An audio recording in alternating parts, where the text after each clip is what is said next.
도대체 우리를 뭘로 보고 이러시나요? 예식을 취소하겠습니다. 결혼 한 달 전 예비 시어머니는 차갑게 선언했습니다. 혼수가 마음에 들지 않는다며 파혼을 통보한 것이었죠. 며느리들 교육이 정말 필요해요. 윤정숙은 상견례 사진을 인터넷에 올리며 악의적인 댓글을 달았어요.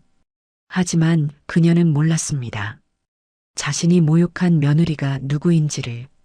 과연 며느리를 모욕한 시어머니는 자신이 저지른 일의 대가를 어떻게 치르게 될까요? 복수인가, 용서인가? 반전에 반전을 거듭하는 이 이야기의 결말이 궁금하지 않으신가요?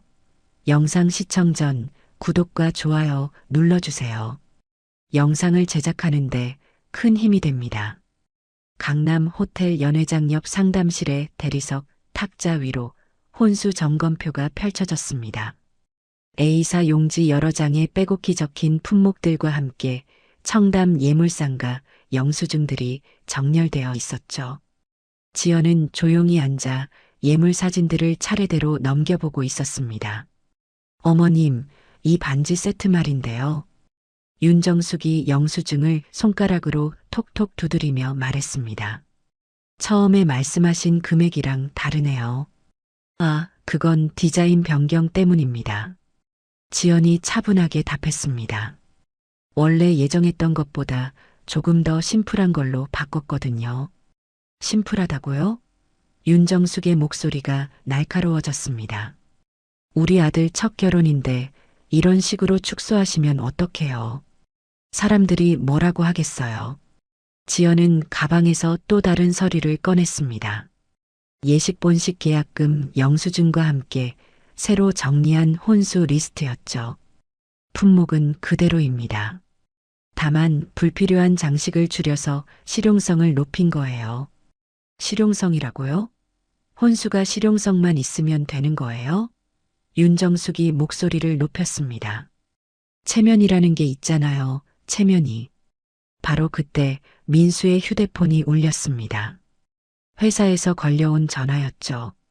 어머니, 잠깐만요. 납기 관련해서 급한 일이 있나 봐요. 민수가 자리에서 일어나며 전화를 받았습니다.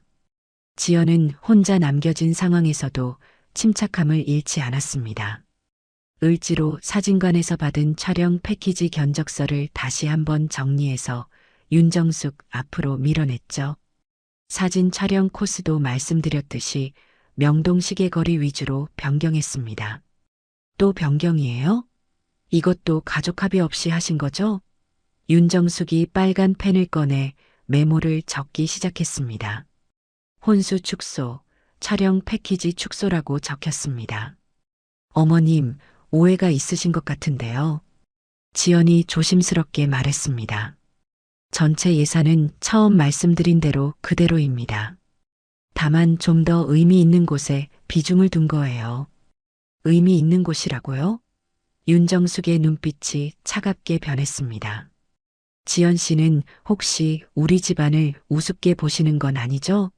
그런 게 아닙니다. 지연이 고개를 저었습니다. 다만 요즘 젊은 세대들은 과시보다는 실속을 중요하게 생각하거든요. 젊은 세대라고요? 윤정숙이 웃었습니다. 그럼 우리 같은 기성세대는 무조건 과시만 좋아한다는 뜻이에요? 그런 뜻이 아니라. 지연이 말을 이으려 했지만 윤정숙이 손을 들어 제지했습니다. 민수가 전화를 마치고 돌아왔을 때 분위기는 이미 험악해진 후였습니다. 어머니, 무슨 일이세요? 민수가 눈치를 채고 물었습니다. 별일 없어? 그냥 예비 며느리랑 혼수 이야기하고 있었어. 윤정숙이 차갑게 답했습니다. 민수는 어머니의 표정을 보고 무언가 잘못되었음을 직감했지만 구체적으로 무엇인지 파악하기 어려웠습니다. 지연 씨, 괜찮죠? 민수가 조심스럽게 물었습니다. 네, 괜찮습니다. 지연이 미소를 지으며 답했지만 그 미소는 어딘지 굳어 있었습니다. 윤정숙은 계속해서 서류들을 뒤적이며 문제점을 찾아내고 있었습니다. 연회장 테이블 배치도 이상하네요. 신부 측 하객 좌석이 너무 적어요. 하객 규모를 축소하신 건가요? 아니요, 하객 규모는 그대로입니다. 지연이 차분히 설명했습니다. 다만 테이블 배치를 좀 더 효율적으로 바꾼 거예요. 효율적이라고요? 결혼식이 공장도 아니고 효율성이 무슨 소용이에요? 윤정숙의 목소리에 짜증이 묻어났습니다. 그리고 이 명동 시계거리 스냅 촬영이요. 비용 대비 실속이 없어 보이는데요. 빨간 펜으로 표시를 하며 말했습니다. 명동은 의미가 있는 곳입니다. 지연이 설명하려 했습니다. 민수 씨와 처음 만난 곳이거든요. 의미보다는 사진이 잘 나와야죠. 사람들이 보는 건 의미가 아니라 사진이니까요. 윤정숙이 단호하게 말했습니다. 압박감이 느껴지는 상황에서도 지연은 침착함을 유지했습니다. 납품 일정표와 결제 스케줄표를 다시 정리해서 꺼내놓았죠. 모든 항목별로 세부 내역을 다시 한번 설명드릴게요. 지연이 말했습니다. 그런데 윤정숙은 더 이상 들으려 하지 않았습니다. 이미 마음을 정한 듯 보였죠. 며칠 후 상견례 당일이 되었습니다. 같은 호텔의 다른 연회장에서 상견례가 진행되었고 혼수상자들이 한쪽에 진열되어 있었습니다. 윤정숙은 혼수상자를 하나하나 열어보며 검수를 시작했습니다. 이건 처음에 약속한 것과 다르네요. 윤정숙이 냉정하게 말했습니다. 품질도 기대했던 것보다 떨어지고요. 어머님, 품질은 약속드린 대로입니다. 지연이 차근차근 설명하려 했습니다. 하지만 윤정숙은 이미 결론을 내린 상태였습니다. 이런 식으로 준비된 혼수로는 우리 가족 체면이 서지 않아요. 체면 손상을 이유로 예식을 취소하겠습니다. 윤정숙이 단호하게 선언했습니다. 어머니, 민수가 깜짝 놀라며 소리쳤습니다. 갑자기 무슨 소리세요? 갑자기가 아니야. 며칠 전부터 계속 말했잖아. 윤정숙이 차갑게 답했습니다. 연회장 계약 담당자가 급히 달려왔습니다. 무슨 일이시죠? 예식 취소를 하고 싶습니다. 윤정숙이 말했습니다. 위약금 조항을 설명해 주세요. 담당자는 당황스러운 표정으로 위약금 조항이 적힌 계약서를 꺼냈습니다. 예식일 한 달 전 취소 시 총 비용의 30%가 위약금으로 부과됩니다. 상관없어요. 윤정숙이 단호하게 말했습니다. 취소 확인서에 서명할게요. 지연은 이 모든 상황을 조용히 지켜보고 있었습니다. 마음이 아팠지만 감정을 드러내지 않았죠. 대신 계약서 사본들을 차분히 정리해서 가방에 넣었습니다. 반지 케이스도 함께 가방 안으로 들어갔습니다. 반지 안쪽에 새겨진 작은 글씨가 살짝 보였지만 아무도 주목하지 않았습니다. 민수는 어찌할 바를 모르며 어머니와 지연 사이에서 우왕좌왕했습니다. 어머니, 다시 생각해 보세요. 이미 모든 준비가 끝났는데. 끝났다고? 이런 식으로 준비된 걸 끝났다고 말할 수 있어? 윤정숙이 목소리를 높였습니다. 우리 집안 체면을 생각해봐. 지연 씨. 지연이 조용히 일어서며 말했습니다. 저는 이해합니다. 어머님의 마음을 충분히 이해해요. 정말이지 마지막까지도 지연은 품위를 잃지 않았습니다. 취소 확인서에 서명이 완료되고 모든 절차가 끝났습니다. 연회장은 갑작스러운 취소로 인해 어수선해졌지만 지연은 묵묵히 자신의 물건들을 정리했습니다. 반지 케이스와 계약서들, 그리고 각종 영수증들이 가방 안에 차곡차곡 들어갔습니다. 이때 아무도 몰랐습니다. 그 반지 케이스 안에 숨겨진 비밀이 앞으로 모든 것을 바꿔놓게 될 거라는 사실을. 파혼 통보 이틀날 윤정숙은 휴대폰을 들고 부동산 사무실에 앉아 있었습니다. 화면에는 동네 부녀의 단체 톡방이 열려 있었죠. 언니들, 요즘 며느리들 정말 말이 안 되는 것 같아요. 윤정숙이 메시지를 입력했습니다. 혼수도 제대로 안 준비하고 예식도 축소하려고 하고 정말 답답해 죽겠어요. 몇 분 후 답장들이 줄줄이 올라왔습니다. 아이고, 사장님. 무슨 일이세요? 혹시 며느리 일 때문인가요? 맞아요. 윤정숙이 답했습니다. 혼수 축소 사례 캡처해서 올릴게요. 여러분도 보시고 조심하세요. 윤정숙은 상견례 당일 찍어둔 혼수상자 사진들을 편집하기 시작했습니다. 빨간 동그라미로 부족한 부분들을 표시하고 예상 금액과 실제 금액을 비교한 표까지 만들었죠. 이런 식으로 준비해 와서는 체면이 서지 않잖아요. 며느리들 교육이 정말 필요해요. 사진과 함께 올린 설명이었습니다. 카페 게시판에도 같은 내용을 익명으로 올렸습니다. 제목은 요즘 며느리들의 황당한 혼수 축소 실태였죠. 댓글들이 달리기 시작했습니다. 정말 요즘 젊은 애들은 버릇이 없어요. 집안 체면도 생각 안 하고. 맞아요. 혼수가 뭔지도 모르는 것 같아요. 한편 청담 예물상가에서는 윤정숙이 며칠 전에 했던 통화 내용이 문제가 되고 있었습니다. 사장님, 고객이 전화해서 항의하시는데요.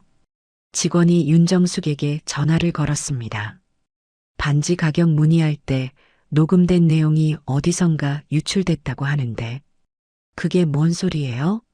윤정숙이 당황했습니다. 고객 통화는 당연히 비밀 아닌가요? 그런데 인터넷에 음성 파일이 올라와 있어요. 지연 씨라는 분이 가격 깎으려고 여러 가지 핑계를 댄다고 녹음된 내용이. 윤정숙은 순간 당황했지만 곧 태연하게 굴었습니다. 그건 사실이잖아요. 제가 거짓말한 게 아니라 진짜로 그랬거든요. 그 사이 민수는 회사에서 난감한 상황에 처해 있었습니다. 인사팀에서 부른 거였죠. 민수 씨, 결혼휴가 신청서 취소하셨다고 들었는데 인사과장이 물었습니다. 예, 사정이 생겨서. 민수가 고개를 숙였습니다. 이미 대체 인력까지 구해놨는데 갑자기 취소하면 곤란하죠. 죄송합니다. 민수는 사과할 수밖에 없었습니다. 근태표에서 결혼휴가 일정이 사라진 걸 보니 현실이 실감났습니다. 동료들의 시선도 부담스러웠죠. 민수야, 무슨 일이야? 결혼 취소됐다는 소문이 있던데. 그냥 사정이 생겼어. 민수가 어색하게 웃으며 답했습니다. 지연의 회사에는 각종 메일들이 쏟아지고 있었습니다. 예식장 취소 확인 메일, 스튜디오 위약금 안내, 예단 반환 절차 안내까지. 지연은 하나하나 차근차근 정리하며 읽고 있었습니다.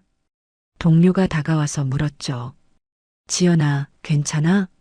얼굴이 안 좋아 보이는데. 괜찮아요. 지연이 억지로 미소를 지었습니다. 그냥 좀 피곤해서. 근데 결혼은 언제 해? 오빠가 궁금해하더라고. 지연은 잠시 말을 멈췄다가 대답했습니다. 아직 날짜가 확정되지 않았어요. 한편 윤정숙의 부동산 사무실에는 새로운 전단이 놓여 있었습니다. 상견례 당일 찍은 사진들을 인쇄해서 만든 것이었죠. 고객들이 와서 물어보기 시작했습니다. 사장님, 이게 뭐예요? 결혼식 준비하시는 거예요? 아니에요. 윤정숙이 한숨을 쉬었습니다. 며느리 교육 자료 같은 거예요. 어떻게 하면 안 되는지 보여주는. 아, 그렇구나. 고객이 고개를 끄덕였습니다. 요즘 젊은 애들이 정말 문제네요. 지연은 을지로 사진관에서 받았던 샘플 사진들을 다시 꺼내보고 있었습니다. 파일의 메타데이터를 확인해 보니 촬영 날짜가 명확하게 기록되어 있었죠. 2015년 10월 3일. 지연은 이 날짜를 별도로 기록해 두었습니다. 뭔가 중요한 의미가 있을 것 같은 느낌이 들었거든요. 명동 스냅팀에서 제시했던 코스 지도에는 작은 스티커가 붙어 있었습니다. 반지 케이스 분실주의라고 적혀 있었죠. 지연은 자신의 반지를 내려다보았습니다. 반지 안쪽에 새겨진 글씨가 희미하게 보였습니다. 2015.10 3 같은 날짜였습니다. 지연은 차분하게 파혼과 관련된 모든 서류들을 정리하기 시작했습니다. 결제 추적표를 만들고 품목 대조표도 수정해서 보관했죠. 감정적으로 대응하지 않고 사실만을 기록하는 것이 지연의 방식이었습니다. 그때 아버지 박재현에게서 전화가 왔습니다. 지연아, 괜찮니? 네, 아버지. 괜찮아요. 지연이 담담하게 답했습니다. 혹시 도움이 필요하면 언제든 말해. 박재현의 목소리는 따뜻했지만 강요하지 않았습니다. 딸의 판단을 존중하고 지켜보겠다는 뜻이었죠. 네, 알겠습니다. 지연이 고마워하며 답했습니다. 회사에서는 최미정 법무팀장이 조용히 움직이고 있었습니다. 인터넷에 떠도는 허위 사실들을 수집하고 분석하기 시작한 것이었죠. 팀장님, 이거 법적으로 문제가 될 수 있나요? 후배가 물었습니다. 허위사실 유포나 신용훼손 가능성이 있어 보이는데 최미정이 신중하게 답했습니다. 일단 비공식적으로 검토해보자. 섣부른 판단은 금물이야. 지연은 이 모든 상황을 묵묵히 견뎌내고 있었습니다. 상처받았지만 품위를 잃지 않았고 화가 났지만 감정에 휩쓸리지 않았죠. 대신 차근차근 사실들을 정리하고 기록하고 있었습니다. 그 과정에서 발견한 작은 단서들이 앞으로 큰 변화를 가져올 거라는 사실을 아직은 몰랐지만 말입니다. 지연은 혼자 있는 집에서 반지를 손가락에서 빼내어 자세히 들여다보고 있었습니다. 반지 안쪽에 새겨진 작은 글씨가 마음에 걸렸거든요. 2015.10 3 휴대폰 카메라로 확대해서 촬영하고 노트에 날짜를 적어두었습니다. 이게 뭘 의미하는 걸까요? 지연은 궁금했습니다. 을지로 사진관에서 받았던 영수증들을 다시 꺼내보았습니다. 여러 장을 뒤적이다 보니 신기한 걸 발견했죠. 명동 상가 임대차 갱신 기록이라고 적힌 메모가 영수증 뒷면에 끼워져 있었습니다. 날짜를 보니 2015년 10월 3일이었습니다. 반지 안쪽 날짜와 똑같았죠. 이상하다고 생각한 지연은 아버지 집으로 향했습니다. 아버지, 집에 계세요? 지연이 전화를 걸었습니다. 응, 서재에 있어. 들어와. 박재현이 답했습니다. 지연은 서재 문을 열고 들어갔습니다. 책장 한쪽에 오래된 일기장들이 꽂혀 있는 게 보였죠. 아버지, 혹시 2015년 일기장 볼 수 있을까요? 2015년? 왜 갑자기? 박재현이 고개를 갸웃했습니다. 그냥 궁금한 게 있어서요. 지연이 조심스럽게 말했습니다. 박재현은 일기장을 꺼내서 지연에게 건네주었습니다. 지연은 10월 3일 부분을 찾아보았죠. 그런데 정말 신기하게도 그 날짜에 메모가 적혀 있었습니다. 누군가에게 건물을 내어주다라고 짧게 적혀 있었어요. 아버지, 이게 무슨 뜻이에요? 지연이 물었습니다. 박재현은 일기를 보더니 고개를 끄덕였습니다. 아, 그때 명동에 있는 상가 한 호실을 공익임대로 전환한 날이구나. 공익임대요? 어려운 사람들을 위해 저렴하게 임대해 주는 거야. 박재현이 설명했습니다. 그때 정말 힘든 상황에 있던 분이 있어서 도움을 드렸거든. 한편 민수는 어머니와 지연 사이에서 중재를 시도하고 있었습니다. 어머니, 지연 씨랑 다시 한번 대화해 보시면 안 될까요? 민수가 조심스럽게 물었습니다. 대화는 무슨 대화야? 윤정숙이 차갑게 답했습니다. 이미 끝난 일이야. 그래도 오해가 있을 수도 있잖아요. 민수가 끈질기게 말했습니다. 오해가 아니라 사실이었어. 윤정숙의 목소리가 단호했습니다. 지금 사무실 일이 너무 바빠서 그런 거 신경 쓸 겨를이 없어. 사무실에는 정말로 각종 서류들이 쌓여 있었습니다. 임대차 갱신 서류, 전대차 계약서, 리모델링 관련 서류들이 뒤섞여 있었죠. 윤정숙은 그 서류들을 정리하느라 바빴습니다. 지연의 회사 메신저에는 계속해서 알림이 도착하고 있었습니다. 거래처에서 보낸 축하 화환 취소 알림이었죠. 안녕하세요. 대우홀딩스 지연 씨 결혼식 화환 주문 취소 확인되었습니다. 환불은 3일 내 처리됩니다. 지연은 하나하나 확인하며 정리했습니다. 마음이 아팠지만 감정을 드러내지 않았죠. 청첩장 인쇄소에서도 연락이 왔습니다. 지연 씨, 이미 인쇄 완료된 청첩장들 폐기 비용 청구서 보내드릴게요. 엠보싱까지 다 완료된 상태라 비용이 좀 나올 것 같아요. 얼마나 나올까요? 지연이 물었습니다. 대략 50만 원 정도 예상됩니다. 지연은 한숨을 쉬었습니다. 비용은 비용대로 나가고 마음은 마음대로 상하고 그래도 담담하게 받아들였죠. 알겠습니다. 청구서 보내주세요. 본사 기획실 일도 정리해야 했습니다. 결혼 준비로 인해 잠시 중단했던 일들을 다시 시작해야 했거든요. 지연은 아버지의 경영교육 일정에 다시 합류하기로 결심했습니다. 아버지, 교육 일정 다시 참여해도 될까요? 지연이 박재현에게 물었습니다. 물론이지. 언제든 환영이야. 박재현이 따뜻하게 답했습니다. 그날 저녁 뉴스에서 흥미로운 소식이 나왔습니다. 구청 도시계획과에서 명동 가로환경 정비 계획을 발표한 것이었죠. 명동 일대 상가 건물들의 불법 구조 변경과 간판 정비에 나선다는 내용이었습니다. 상가 임차인들이 민원을 제기했다는 기사도 함께 나왔어요. 너무 갑작스럽게 점검이 나온다고 준비할 시간을 달라고 하는 내용이었습니다. 지연은 이 뉴스를 보면서 뭔가 연관성이 있을 것 같다는 생각이 들었습니다. 윤정숙의 부동산 사무실에도 변화가 있었습니다.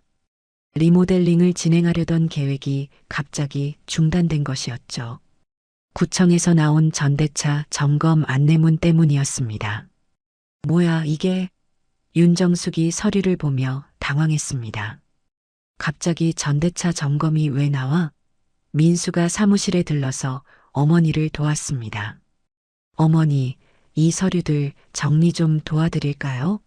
아니야, 괜찮아. 윤정숙이 서둘러 서류들을 정리했습니다. 그런데 서류를 정리하다 보니 이상한 점을 발견했어요. 같은 호실에 대한 계약서가 여러 장 있었거든요. 이상하네. 민수가 중얼거렸습니다. 이 호실 계약서가 왜 이렇게 많아? 그냥 갱신하면서 쌓인 거야. 윤정숙이 성급하게 답했습니다. 지연은 집에서 반지를 다시 들여다보고 있었습니다. 반지 날짜와 등기부 날짜가 같다는 것이 우연의 일치일까요? 아니면 뭔가 의미가 있는 걸까요? 지연은 조용히 진상을 파악해 보기로 결심했습니다. 감정적으로 대응하는 대신 차근차근 사실을 찾아보는 것이 지연의 방식이었거든요. 다음 날부터 지연은 본격적인 조사를 시작했습니다. 명동 등기부를 직접 확인해 보기로 한 것이었죠. 지연은 아침 일찍 회사에 출근해서 최미정 법무팀장을 찾아갔습니다. 팀장님, 혹시 시간 되실 때 상담 좀 받을 수 있을까요? 지연이 조심스럽게 물었습니다. 그럼요. 무슨 일인지 말씀해 보세요. 최미정이 따뜻하게 답했습니다. 개인적인 일인데 법적으로 검토가 필요한 부분이 있어서요. 지연이 반지와 관련 서류들을 꺼내 보였습니다. 최미정은 서류들을 자세히 살펴보더니 고개를 끄덕였습니다. 명동 상가 관련 자료네요. 등기부 등본부터 확보해 볼게요. 며칠 후 최미정은 상당한 양의 서류를 들고 지연을 찾아왔습니다. 지연 씨, 흥미로운 걸 발견했어요. 최미정이 서류를 펼쳐 보였습니다. 2015년 10월 3일자로 박재현 회장님 명의 신탁에서 특정 호실이 장기 공익임대로 전환된 기록이 있어요. 정말요? 지연이 놀랐습니다. 그런데 더 흥미로운 건 이거예요. 최미정이 다른 서류를 가리켰습니다. 임대차 서류의 임차인 변경과 전대차 계약서가 중첩되어 있어요. 최근에 윤정숙 씨 명의의 법인으로 전대가 확장된 흔적도 보이고요. 전대요?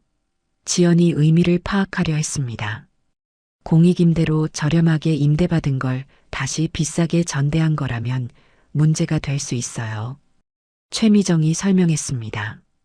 더군다나 구청 도시계획과에서 현장 점검을 나간 결과를 보니 불법 구조 변경과 간판 규정 위반도 확인됐어요. 구청에서도 뭔가 발견한 게 있나 보네요. 지연이 중얼거렸습니다. 그때 지연의 휴대폰이 울렸습니다. 한도윤이라는 분에게서 온 전화였죠. 안녕하세요. 지방신문사 한도윤 부국장입니다. 혹시 2015년 명동 공익임대 관련해서 취재할 일이 있는데 만나서 이야기할 수 있을까요? 어떻게 제 번호를 아셨나요? 지연이 당황했습니다. 예전에 공익임대 미담 기사를 썼는데 관련 자료를 정리하다 보니 연락하게 됐어요. 중요한 정보가 있을 것 같아서요. 한도윤이 설명했습니다. 이틀 후 지연은 한도윤과 만났습니다. 카페에서 마주 앉은 한도윤은 두툼한 파일을 꺼냈습니다. 이게 2015년 당시 공익임대 전환 기사 스크랩이에요. 한도윤이 자료를 보여주었습니다.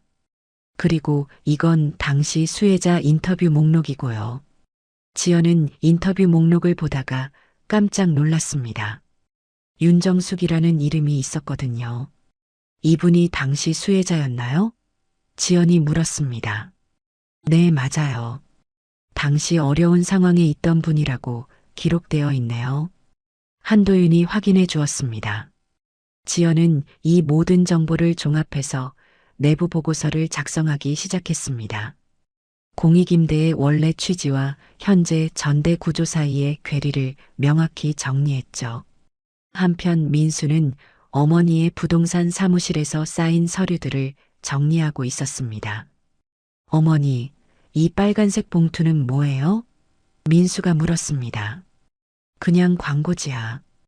윤정숙이 성급하게 답했습니다. 하지만 민수가 열어보니 임대료 체납 경고장이었습니다. 어머니, 이거 체납 경고장이잖아요. 민수가 당황했습니다. 일시적으로 좀 밀린 거야. 곧 정리할 거야. 윤정숙이 변명했습니다. 민수는 계산기를 꺼내서 어머니의 대출 상환 일정을 계산해 보기 시작했습니다. 생각보다 상황이 좋지 않았어요. 어머니, 이자만으로도 한 달에 상당한 금액이 나가는데 괜찮으세요? 민수가 걱정스럽게 물었습니다. 전대 수익으로 충당하고 있어. 문제 없어. 윤정숙이 단호하게 말했지만 목소리에 떨림이 있었습니다. 박재현은 지연으로부터 상황 보고를 받았습니다.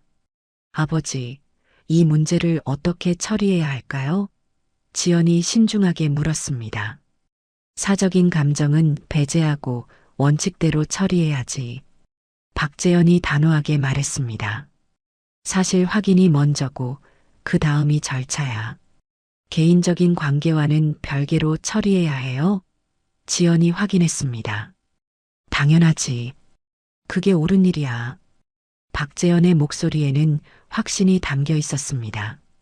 그 무렵 을지로 사진관에서는 특이한 일이 벌어지고 있었습니다. 사장님, 오래된 하드디스크에서 복구된 사진들이 있는데요. 직원이 말했습니다. 2015년 10월 3일 촬영분이에요. 뭐가 찍혀 있는데? 사장이 물었습니다. 명동 거리 사진인데 신기하게도 반지 케이스와 시계탑이 함께 찍힌 장면이 있어요. 직원이 화면을 가리켰습니다. 정말 우연의 일치 같은데요. 사장이 감탄했습니다. 그 날짜가 뭔가 특별한 날인가 봐요. 지연은 이 소식을 듣고 직접 을지로 사진관을 찾아갔습니다. 혹시 그 사진 볼 수 있을까요? 지연이 요청했습니다. 물론이죠. 직원이 컴퓨터 화면을 보여주었습니다. 지연은 화면 속 사진을 보고 놀랐습니다. 자신의 반지와 똑같은 케이스가 명동 시계탑 앞에서 찍힌 사진이었거든요. 이 사진 파일 복사해 갈 수 있을까요? 지연이 부탁했습니다. 네, 물론이요. 직원이 USB의 파일을 복사해 주었습니다. 지연은 이제 모든 퍼즐 조각이 맞춰졌다고 생각했습니다. 현장 사진과 등기부 날짜가 일치하고 공익임대 취지와 현재 상황의 괴리도 명확해졌죠. 이제 당사자들과 공식적으로 면담할 때가 온 것 같아요. 지연이 최미정에게 말했습니다. 그 전에 모든 증거를 체계적으로 정리해야겠어요. 최미정이 조언했습니다. 지연은 고개를 끄덕이며 최종 정리 작업에 들어갔습니다. 이제 진실이 밝혀질 시간이었습니다. 서울 시내 한 조용한 회의실에서 비공개 면담이 시작되었습니다. 지연은 파일 가방을 들고 들어와 차분하게 자리에 앉았습니다. 윤정숙과 민수는 건너편에 앉아 있었죠. 오늘 이 자리는 개인적인 만남이 아닙니다. 지연이 공식적인 톤으로 말문을 열었습니다. 저는 대우홀딩스 공익임대 관리팀 대표 자격으로 참석했습니다. 무슨 소리예요? 윤정숙이 당황했습니다. 공익임대가 뭔 상관이 있다고 그러는 거예요? 지연은 준비해온 서류들을 차례대로 꺼내 탁자에 정렬했습니다. 등기부 등본, 임대차 계약서, 전대차 계약서, 그리고 구청 점검 결과 통지서까지 모든 것이 있었어요. 2015년 10월 3일 명동 상가 102호가 공익임대로 전환된 기록입니다. 지연이 서류를 가리키며 설명했습니다. 당시 임차인이 윤정숙 씨였고요. 그건 알고 있어요. 윤정숙이 어색하게 답했습니다. 그런데 그게 지금 무슨 상관이 있다는 거예요? 문제는 공익임대의 취지입니다. 지연이 계속 설명했습니다.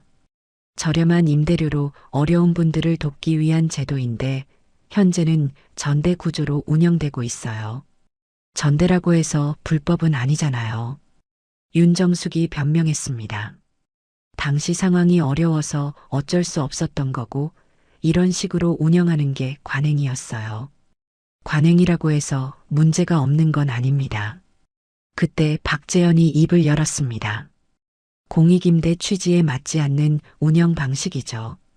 회장님께서 직접 나오실 필요까지 있었나요? 윤정숙이 긴장한 목소리로 물었습니다. 이 문제는 우리 회사의 사회공헌 정책과 직결됩니다. 박재현이 단호하게 답했습니다. 개인적인 감정은 배제하고 원칙대로 처리할 예정입니다. 민수는 처음 듣는 이야기들에 당황하고 있었습니다. 잠깐만요. 민수가 끼어들었습니다. 지연 씨가 왜 회사 대표로 나온 거예요? 그리고 어머니가 공익임대를 받은 게 언제부터 문제가 된 거죠? 지연은 민수를 바라보며 차분하게 답했습니다. 공익임대 자체는 문제가 아닙니다. 하지만 현재의 전대 구조와 구청에서 지적한 불법 구조 변경은 다른 문제예요. 박재현이 관련 규정집을 펼쳤습니다. 시정 명령과 원상복구 일정을 명확히 제시하겠습니다. 2주 내로 불법 구조 변경 부분을 원상복구하고 간판도 규정에 맞게 교체해야 합니다. 그리고 전대 수익의 일부는 공익기금으로 환수될 예정입니다. 환수라고요? 윤정숙의 얼굴이 창백해졌습니다. 그건 너무 심한 거 아닌가요? 그때 지연이 또 다른 서류를 꺼냈습니다. 을지로 사진관에서 복구된 2015년 10월 3일 사진입니다. 반지 케이스와 시계탑이 함께 찍힌 장면이에요. 공익임대 승인일과 정확히 일치합니다. 이게 무슨 의미예요? 민수가 혼란스러워했습니다. 약속의 날짜라는 상징적 의미가 있습니다. 지연이 설명했습니다.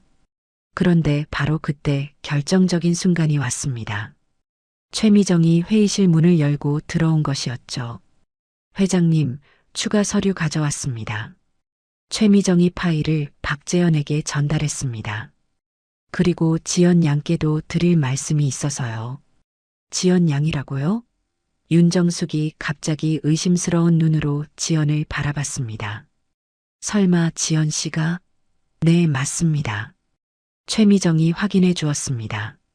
박지연 양은 대우홀딩스 박재현 회장님의 따님이시고 현재 후계 교육과정을 밟고 계십니다. 뭐라고요? 윤정숙이 충격을 받으며 소리쳤습니다. 그럼 상견례 때 우리가 누구한테 그런 말을 한 거예요? 실명이 드러난 이상 더 이상 숨길 이유도 없었습니다. 지연이 담담하게 말했습니다. 상견례 자리에서 어머님께서 하신 말씀들, 그리고 인터넷에 유포하신 내용들 모두 기록되어 있습니다. 윤정숙은 그제야 자신이 누구에게 무슨 짓을 했는지 현실적으로 체감하기 시작했습니다. 아, 이런. 대기업 회장 딸한테 내가 뭔 짓을 한 거야. 윤정숙이 중얼거렸습니다. 최미정은 차분하게 다른 서류를 꺼냈습니다. 허위사실 유포와 신용훼손 관련 법적 검토 결과입니다. 고지문 초안을 준비했어요. 법적 문제까지 있다는 건가요? 민수가 떨리는 목소리로 물었습니다. 가능성이 있습니다. 최미정이 단호하게 답했습니다. 인터넷 게시물과 전단 배포 건에 대해서는 별도 조치가 필요할 것 같아요. 한편 한도윤 기자도 움직이고 있었습니다. 과거 공익임대 미담 기사와 현재 전대 구조 문제를 대비한 기획 기사를 취재 과제로 등록한 상태였죠. 지연은 이 모든 상황을 지켜보며 최종 결심을 굳혔습니다. 저는 개인적인 복수가 아니라 공적인 절차로 이 문제를 해결하겠습니다. 지연이 단호하게 선언했습니다. 사적 감정은 배제하고 원칙과 절차에 따라 처리할 예정입니다. 윤정숙은 더 이상 할 말이 없었습니다. 상황이 완전히 뒤바뀐 것을 깨달았거든요. 그냥 며느리로만 생각했던 사람이 알고 보니 대기업 회장의 딸이었고 자신의 모든 행동이 기록되고 있었다니 말입니다. 앞으로 어떻게 해야 할까요? 민수가 조심스럽게 물었습니다. 일단 허위 유포물부터 모두 회수하셔야 합니다. 지연이 답했습니다. 그리고 공식적인 사과문도 필요하고요. 박재현이 덧붙였습니다. 이 모든 절차는 법적 근거에 따라 진행될 것이고 개인적인 관계와는 무관하게 처리됩니다. 면담은 이렇게 마무리되었습니다. 윤정숙은 충격에서 벗어나지 못한 채 회의실을 나섰고 민수는 어찌할 바를 모르며 뒤따랐습니다. 지연은 마지막까지 품위를 잃지 않았습니다. 하지만 이제 모든 것이 달라질 거라는 확신이 있었죠. 면담 이후 최미정은 본격적인 조사에 착수했습니다. 법무팀 사무실에서 윤정숙 법인의 회계장부를 면밀히 검토하기 시작한 것이었죠. 팀장님, 이상한 게 발견됐어요. 후배 변호사가 모니터를 가리키며 말했습니다. 동일 호실에 대한 계약이 중복되어 있어요. 어떻게 중복이에요? 최미정이 자세히 들여다봤습니다. 같은 102호에 대해서 임대차 계약과 전대차 계약이 동시에 존재해요. 그것도 금액이 다르게 기재되어 있고요. 이건 명백히 이중 계약이네요. 최미정이 심각한 표정을 지었습니다. 더 자세히 조사해 보세요. 한편 구청에서는 현장 점검 결과를 토대로 본격적인 행정처분을 준비하고 있었습니다. 담당 공무원이 윤정숙의 사무실로 전화를 걸었어요. 부동산 사무실 윤정숙 대표님이시죠? 구청 도시계획과입니다. 현장 점검 결과 불법 구조 변경이 확인되어 과태료 부과와 시정 명령을 병행하겠습니다. 과태료가 얼마나 나오는 건가요? 윤정숙이 떨리는 목소리로 물었습니다. 대략 200만 원 정도 예상되고 원상복구 공사비는 별도입니다. 그리고 전대 수익의 일부는 환수 절차에 들어갑니다. 환수요? 윤정숙이 당황했습니다. 얼마나 환수하는 건가요? 정확한 금액은 조사 후 통보드리겠습니다. 공무원이 공식적으로 답했습니다. 최미정은 더 충격적인 사실을 발견했습니다. 지연 씨, 큰 문제가 있어요. 최미정이 긴급히 지연을 찾았습니다. 임대차 갱신 당시 제출된 소득 증빙 서류 중 일부가 위조 스캔본으로 판명됐어요. 위조라고요? 지연이 놀랐습니다. 네, 원본과 대조해 본 결과 명백한 위조입니다. 최미정이 서류를 보여주었습니다. 이 정도면 형사 고발도 검토해야 할 상황이에요. 그때 한도윤 기자에게서 전화가 왔습니다. 지연 씨, 중요한 걸 발견했어요. 한도윤이 흥분한 목소리로 말했습니다. 과거 기사 인터뷰 자료를 다시 정리하다가 발견한 건데 윤정숙 씨가 예전에 도움을 받은 상대가 따로 있어요. 누구한테서요? 지연이 물었습니다. 기록을 보니 당시 대우홀딩스 회장 부인분한테서 도움을 받았다고 되어 있어요. 그러니까 박재현 회장님의 돌아가신 사모님 말이에요. 지연은 깜짝 놀랐습니다. 그 말은 어머니가 윤정숙 씨를 도와준 적이 있다는 뜻인가요? 맞아요. 한도윤이 확인해 주었습니다. 1990년대 후반 기사인데 젊은 여성이 경제적 어려움에 처했을 때 도움을 받았다는 내용이에요. 지연은 급히 아버지를 찾아갔습니다. 아버지, 어머니께서 윤정숙 씨를 도와주신 적이 있나요? 박재현은 잠시 생각에 잠겼다가 고개를 끄덕였습니다. 아, 그 일 말이구나. 어머니가 생전에 자주 하시던 일이었어. 어떤 도움을 주신 건가요? 지연이 자세히 물었습니다. 박재현은 서재에서 아내의 오래된 일기장을 꺼냈습니다. 여기 적혀 있어. 1997년 가을이었던 것 같은데. 일기장을 펼쳐보니 정말로 관련 내용이 적혀 있었습니다. 아이를 잃을 뻔한 여인을 돕다. 간단한 문장이었지만 의미는 깊었어요. 아이를 잃을 뻔했다고요? 지연이 놀랐습니다. 당시 임신 중이었는데 경제적 어려움 때문에 병원비도 없는 상황이었대. 박재현이 설명했습니다. 어머니가 병원비를 대신 내주고 나중에 일자리도 소개해 주셨어. 그런데 더 놀라운 사실이 밝혀졌습니다. 그 여인이 바로 젊은 시절의 윤정숙이었고 그때 구한 아이가 민수였던 것이죠. 그럼 민수는 어머니 덕분에 태어날 수 있었던 거네요. 지연이 감격했습니다. 그렇지. 박재현이 고개를 끄덕였습니다. 그래서 나중에 공익임대 제도를 만들 때도 윤정숙 씨가 첫 번째 수혜자가 된 거야. 어머니의 뜻을 이어받아서 말이야. 이 모든 사실을 안민수는 충격에 빠졌습니다. 어머니, 이게 정말인가요? 민수가 윤정숙에게 따졌습니다. 내가 박재현 회장님 부인 덕분에 태어날 수 있었다는 게 사실이에요? 윤정숙은 더 이상 숨길 수 없었습니다. 그래, 사실이야. 윤정숙이 고개를 숙였습니다. 당시 정말 어려운 상황이었는데 그분이 도와주지 않았다면 너를 낳을 수 없었을 거야. 그런데 왜 그런 분 딸한테 그렇게 행동하신 거예요? 민수가 이해할 수 없다는 표정으로 물었습니다. 그때는 몰랐어. 윤정숙이 변명했습니다. 지연 씨가 그분 딸인 줄 알았다면 절대 그런 식으로 하지 않았을 거야. 민수는 자신의 과오를 인정하는 자술서를 작성하기로 결심했습니다. 어머니의 잘못을 덮으려 하지 않고 피해 확산을 막기 위해 통장 거래 내역까지 공개하기로 했죠. 어머니, 이제 정직하게 털어놓으셔야 해요. 민수가 단호하게 말했습니다. 더 이상 숨기면 상황이 더 나빠질 뿐이에요. 최미정은 체계적으로 후속 조치를 준비했습니다.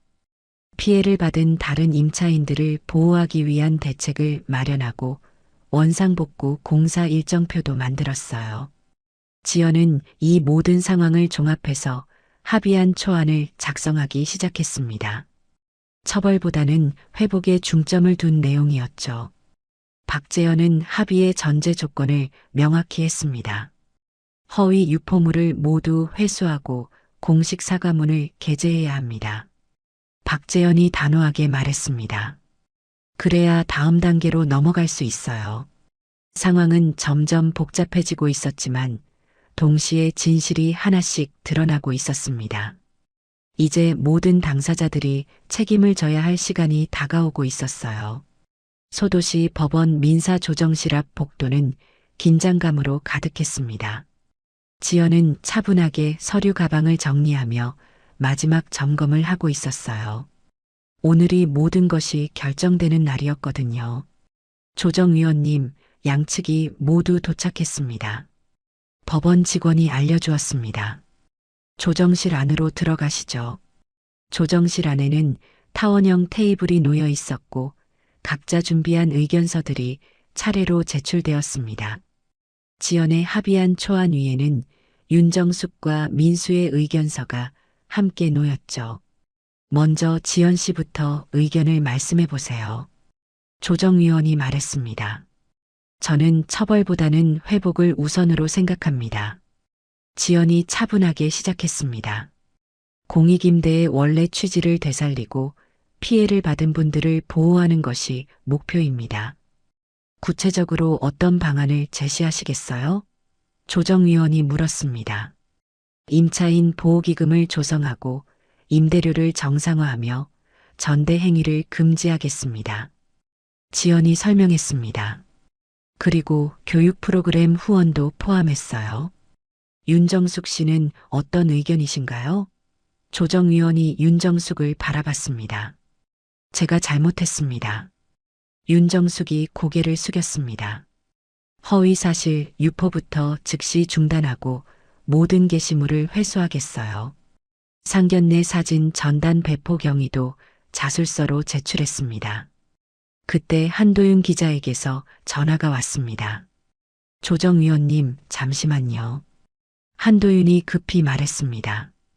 지방신문사에서 내일 기획기사를 낼 예정인데 허위 전단 유포 경위와 공익임대 악용 구조를 상세히 분석한 내용입니다. 언론에까지 알려진 상황이군요. 조정위원이 심각한 표정을 지었습니다. 더 신중하게 처리해야겠어요. 바로 그때 최미정이 급한 서류를 들고 들어왔습니다. 죄송합니다. 긴급한 발견 사항이 있어서요. 최미정이 숨을 고르며 말했습니다. 회계 감사 결과 예단 환불금을 빌미로 한 사설금융 대출이 확인됐어요. 사설금융이라고요? 조정위원이 놀랐습니다. 네, 전대 수익으로 대출 이자를 메꾸던 정황이 드러났습니다. 최미정이 서류를 제시했습니다. 이 정도면 단순한 민사 문제가 아닐 수 있어요. 민수가 갑자기 일어섰습니다. 잠깐만요. 저는 그런 거 전혀 몰랐어요. 민수가 당황하며 말했습니다. 제가 직접 예단 환불금 내역을 공개하겠습니다. 개인 비리 의혹은 완전히 해소해 드릴게요. 아들까지 연루시킬 수는 없어. 윤정숙이 민수를 말렸습니다. 어머니, 이제 그만하세요. 민수가 단호하게 말했습니다. 저는 어머니와 재산을 법적으로 분리하겠어요. 더 이상 엮여서는 안 되겠어요. 그러면 안 돼. 윤정숙이 울먹였습니다. 넌 내 아들인데 어떻게 그럴 수 있어. 어머니를 보호하기 위해서라도 분리해야 해요. 민수가 눈물을 흘리며 답했습니다. 이게 최선의 방법이에요. 한편 구청에서도 공식 통보가 왔습니다. 담당 공무원이 전화를 걸어왔어요. 원상복구 공사 착수 일정이 확정됐습니다. 이번 주 금요일부터 간판 철거 작업을 시작하고 구조 안전진단도 병행하겠습니다. 비용은 얼마나 예상되나요? 윤정숙이 떨리는 목소리로 물었습니다. 대략 800만 원 정도 예상됩니다. 과태료까지 합치면 1천만 원은 넘을 것 같아요. 박재현도 움직이기 시작했습니다. 사회공헌위원회를 소집해서 명동 골목 상권 회복 프로젝트를 가동하겠습니다. 박재현이 발표했습니다. 이번 일을 계기로 공익임대 제도를 더욱 체계적으로 운영할 예정입니다. 조정위원은 모든 상황을 종합해서 판단했습니다. 이 사안은 민사와 형사가 병행될 가능성이 있습니다. 조정위원이 신중하게 말했습니다. 하지만 잦은 시정 의지와 공익회복 노력을 고려해서 조정 성립을 권고하겠습니다.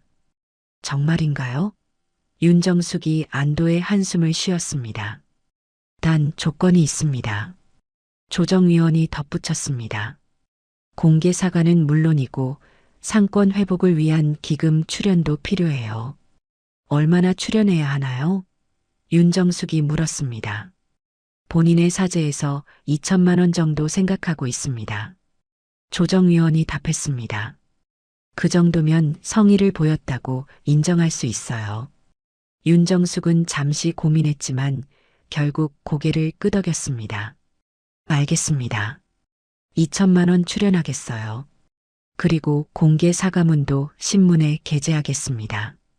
지연은 이 모든 과정을 조용히 지켜보고 있었습니다.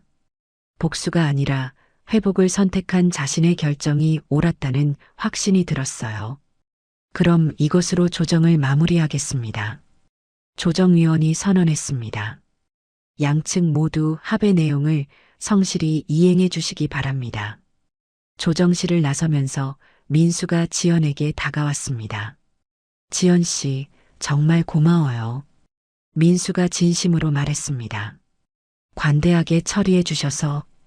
관대한 게 아니라 옳은 일을 한 거예요. 지연이 차분하게 답했습니다. 이제 모든 분이 새로 시작할 수 있을 거예요. 윤정숙도 멀리서 지연을 바라보며 깊이 고개를 숙였습니다. 말로는 다 표현할 수 없는 미안함과 고마움이 담긴 인사였죠. 이렇게 길고 복잡했던 갈등이 마침내 해결의 실마리를 찾았습니다. 앞으로는 회복과 상생의 시간이 시작될 것이었어요. 조정 성립 한 달 후 명동 시계거리에는 새로운 안내판이 설치되었습니다. 공익임대의 역사와 취지를 소개하는 내용이었죠. 지나가던 시민들이 안내판을 읽으며 고개를 끄덕이고 있었어요. 아, 이런 제도가 있었구나. 한 시민이 감탄했습니다. 정말 의미 있는 일이네요. 박재현은 공익임대 상가를 직접 방문했습니다. 고인이 된 아내의 뜻을 더욱 구체적으로 실현하기 위해서였죠. 여기 102호를 무료 급식소로 바꾸면 어떨까요? 박재현이 최미정에게 제안했습니다. 상담 라운지도 함께 운영하고요. 좋은 아이디어네요. 최미정이 동의했습니다. 지역 주민들에게 실질적인 도움이 될 것 같아요. 그런데 운영은 누가 담당하죠? 박재현이 생각에 잠겼다가 답했습니다. 윤정숙 씨 봉사단체로 신탁해서 운영하게 하면 어떨까요? 책임과 봉사를 동시에 부여하는 거죠. 그럼 윤정숙 씨에게 기회도 주고 실질적인 봉사도 이뤄지는군요. 최미정이 고개를 끄덕였습니다. 지연은 이 모든 과정을 체계적으로 기록하고 있었습니다. 개인 감정을 공적 절차로 해결한 사례로 정리해서 회사 윤리 교육 자료로 만드는 작업이었어요. 이런 방식의 갈등 해결이 다른 분들에게도 도움이 될 것 같아요. 지연이 동료에게 말했습니다. 감정적으로 대응했다면 모든 게 망가졌을 텐데 원칙과 절차로 접근하니까 오히려 더 좋은 결과가 나왔거든요. 정말 배울 점이 많네요. 동료가 감탄했습니다. 특히 복수 대신 회복을 선택한 게 인상적이에요. 한편 민수는 새로운 삶을 시작하고 있었습니다. 어머니와 재산을 분리한 후 독립적인 가게를 꾸린 것이었죠. 혼자 사는 원룸은 작았지만 깔끔했어요. 이제 정말 내 힘으로 살아가는 거구나. 민수가 혼자 중얼거렸습니다. 회사에서도 성실함으로 다시 인정받기 시작했어요. 민수야, 요즘 일 처리가 정말 깔끔해졌네. 팀장이 칭찬했습니다. 뭔가 달라진 것 같은데 정신을 차린 것 같아요. 민수가 솔직하게 답했습니다. 앞으로는 제 실력으로만 승부하려고요. 윤정숙은 명동 무료급식소에서 배식 봉사를 하고 있었습니다. 처음에는 어색했지만 점점 자연스러워지고 있었어요. 어르신, 이거 드세요. 윤정숙이 따뜻한 국을 건네며 말했습니다. 오늘은 날씨가 추우니까 몸 따뜻하게 하세요. 고맙습니다. 어르신이 감사 인사를 했습니다. 이런 곳이 있어서 정말 다행이에요. 윤정숙은 봉사를 하면서 많은 것을 깨닫고 있었습니다. 예전에는 체면만 생각했는데 정작 중요한 건 사람의 마음이었구나. 윤정숙이 속으로 반성했습니다. 한도윤의 기획기사가 지방신문에 실렸습니다.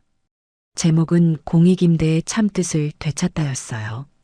기사는 공익임대 제도의 원래 취지를 상기시키며 사적 욕망이 공적 제도를 훼손할 때의 파장을 사례로 정리했습니다. 하지만 단순히 비판만 한 것이 아니라 회복과 상생의 모범 사례로도 소개했죠. 이번 사건은 갈등을 해결하는 새로운 방식을 보여준 의미 있는 사례입니다. 한도윤이 기사에 썼습니다. 처벌보다는 회복, 복수보다는 상생을 선택했을 때 얼마나 건설적인 결과가 나올 수 있는지를 증명했어요. 을지로 사진관에서는 특별 전시를 열었습니다. 2015년 사진과 현재의 명동 골목 사진을 나란히 전시한 것이었어요. 약속의 날짜가 지닌 의미를 시민들에게 보여주는 전시였습니다. 와, 이 사진들 보니까 정말 시간이 많이 흘렀네요. 관람객이 감탄했습니다. 그런데 약속의 날짜라는 게 무슨 의미예요? 어려운 사람을 도와주기로 약속한 날이래요. 사진관 사장이 설명했습니다. 그 약속이 지금까지 이어져 온 거죠. 지연은 집에서 반지 케이스를 꺼내 서랍에 정리하고 있었습니다. 반지 안쪽에 새겨진 2015년 10월 3일 옆에 펜으로 오늘 날짜를 적었어요. 2025년 11월 15일 새로운 시작이라고 덧붙였습니다. 이제 정말 새로운 시작이구나. 지연이 혼자 말했습니다. 힘들었지만 올바른 선택이었어. 박재현은 회장실에서 장기적인 사회공헌 로드맵을 검토하고 있었습니다. 이번 일을 계기로 더욱 체계적인 사회공헌 활동을 펼칠 계획이었어요. 원칙을 지키면서도 사람을 살리는 일. 박재현이 중얼거렸습니다. 이게 진짜 경영이구나. 딸이 보여준 모습에서 많은 걸 배웠어. 며칠 후 지연은 명동을 다시 방문했습니다. 시계탑 앞에 서서 지난 일들을 되돌아보았죠. 많은 일이 있었지만 결국 모든 게 좋은 방향으로 해결됐어요. 체면을 내세우며 상처를 주던 관계가 서로를 이해하고 돕는 관계로 바뀌었습니다. 사람들이 지나가며 안내판을 읽는 모습을 보니 뿌듯했어요. 무료 급식소에서는 윤정숙이 열심히 봉사하고 있었고 민수는 자신의 힘으로 새로운 삶을 개척하고 있었습니다.